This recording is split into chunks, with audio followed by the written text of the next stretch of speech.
संसद कांड के मास्टरमाइंड ललित झा का इस बीच बड़ा खुलासा। 4 आरोपियों के मोबाइल फोन राजस्थान में फेंके। ललित झा ने 4 आरोपियों के फोन को नष्ट किया। कई महीनों से संसद कांड की तैयारी की गई थी।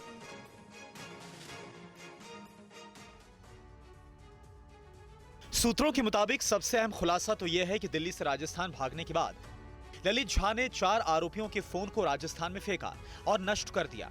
इसके अलावा राज ये भी खुला है कि संसद की सुरक्षा में सेंध की तैयारी कई महीनों से चल रही थी, लेकिन एंट्री पास आसानी से नहीं मिल पा रहे थे, जिस वजह से प्लान को अंजाम देने में काफी वक्त लग गया। स्पेशल सेल की कई टीमें राजस्थान में उसकी तलाश कर रही थी। पहले उसकी लोकेशन नीमराना मिली थी, लेकिन वो वहां से फरार हो गया था। अब बताया जा रहा है कि ये इसके बाद नागौर पहुंचा था और वहां पर उसके एक दोस्त महेश ने इसको होटल में कमरा दिलाया था, जिससे वो वहां पर रुका हुआ था और लगातार न्यूज चैनल के जरिए जो पूरा पुलिस की इन्वेस्टिगेशन है उस पर नजर रखे हुए था। इसने अपने कई दोस्तों से सलाह ली कि इसे क्या करना चाहिए, जिसके बाद ये दिल्ली आया और उसके बाद कर्तव्य पथ पुलिस स्टेशन पर जाकर इसने खुद को सरेंडर कर दिया। अब पुलिस ने ललित की मदद करने वाले महेश और उसके साथी कैलाश को हिरासत में लिया है। सभी मोबाइल फोन को नष्ट करने में भी इन्हीं दोनों की भूमिका संदिग्ध मानी जा रही है।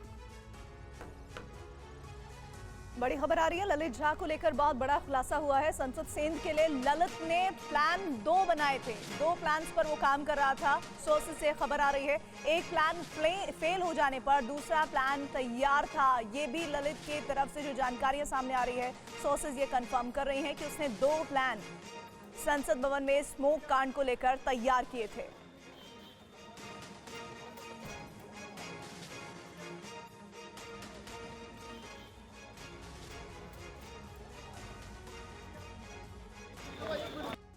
ललित झा से पूछताछ में लगातार खुलासा हो रहा है। अब नया खुलासा हुआ है। सोर्सेस के मुताबिक 13 दिसंबर के लिए 2 प्लान्स तैयार किए गए थे, प्लान ए और प्लान बी। प्लान ए के तहत संसद के बाहर अमोल और नीलम संसद के करीब जाकर वहां पर कलर बम जलाते, जबकि प्लान बी के तहत किसी वजह से नीलम और अमोल संसद के करीब नहीं पहुंच पाते तो उनकी जगह महेश और कैलाश दूसरी तरफ से संसद के करीब जाते और मीडिया के कैमरों के आगे कलर बम जलाते और नारेबाजी करते।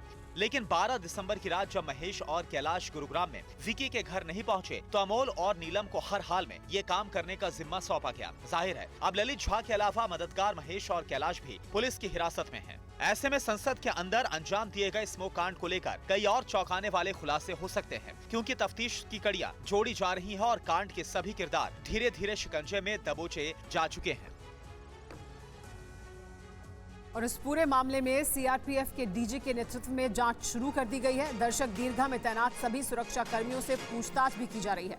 संसद में लगे सभी सीसीटीवी फुटेज को खंगाला जा रहा है, यानी एक एक क्षण का हिसाब रखा जा रहा है कि किस तरह से यहां पर पहुंचे थे। दर्शक दीर्घा में मौजूद तमाम सुरक्षा कर्मियों से पूछताछ की जा रही है और सीसीटीवी फुटेज को भी खंगाला जा रहा है। और संसद स्मोक कांड के बाद मास्टरमाइंड ललित झा 30 घंटे तक पुलिस को कैसे चकमा देता रहा, इसको लेकर उसने स्पेशल सेल के सामने कई खुलासे किए।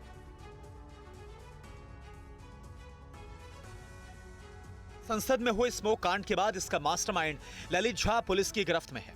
पूछताछ में ललित झा एक के बाद एक खुलासे कर रहा है। घटना के दौरान वो संसद के बाहर ही मौजूद था। स्मोक कांड के बाद वो तुरंत फरार हो गया था। 30 घंटे तक फरारी काटने के बाद आखिरकार उसने पुलिस के सामने सरेंडर कर दिया। स्पेशल सेल की पूछताछ में ललित ने पूरी बात बताई कि आखिर 30 घंटे तक वो कहां पर रहा और क्या कुछ किया। सोर्सेस के मुताबिक ललित झा ने स्मोक कांड के बाद पुलिस को चकमा देते हुए दिल्ली से बस पकड़ी और राजस्थान के नागौर पहुंच गया। ललित ने नागौर में एक होटल को बुक किया और वहीं पर पूरी रात बिताई। फिर ललित ने नागौर से बस पकड़ी और वापस दिल्ली आ गया। जब ललित को लगा कि अब पुलिस की गिरफ्त से बचना नामुमकिन है और पुलिस किसी भी वक्त उसे पकड़ सकती है, तो उसने पुलिस के सामने आत्मसमर्पण कर दिया और स्मोक कांड के लगभग 30 घंटे के बाद उसने सरेंडर कर दिया। बहरहाल पुलिस ये भी जानने की कोशिश कर रही है कि उस 30 घंटे में ललित ने किन लोगों से संपर्क किया। ललित से पूछताछ चल रही है और आगे कई बड़े खुलासे हो सकते हैं।